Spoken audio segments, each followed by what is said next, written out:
Guess what? Some frogs can freeze and then come back to life, and you won't believe how they do it. Hi, and welcome to my channel. Today we're talking about a frog that can play dead. They basically enter a state called cryptobiosis, which is like a super deep hibernation. During cryptobiosis, their metabolism slows down to extremely low levels, and their bodies basically shut down until temperatures rise again in the spring. At that point, their bodies begin to move on their own, and they can hop away like nothing ever happened. No, this isn't a frog that's really good at pretending to be dead. Well, one reason is because of the way their bodies are structured. They basically curl up, slow down their breathing and heartbeat, and then freeze.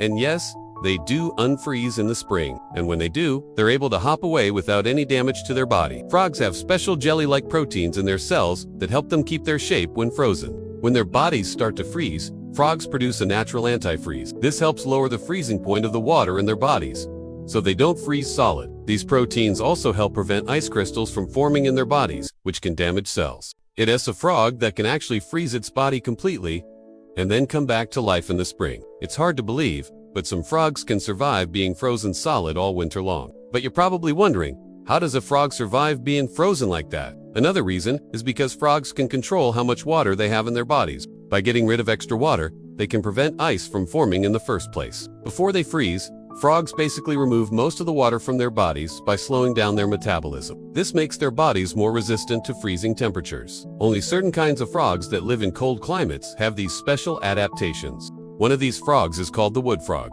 The wood frog lives in the northern hemisphere, and it's able to survive freezing temperatures as low as -22 degrees Celsius. That's -8 degrees Fahrenheit. But there's still one more thing that helps frogs survive the winter. Now, not all frogs can do this. When the weather starts to get cold, would frogs find a safe place to hibernate, like under a log or leaf litter? So next time you see a frozen pond in the winter, just remember, there might be some frogs playing dead in there. Thanks for watching. Please, don't forget to hit the subscribe button. See you next time.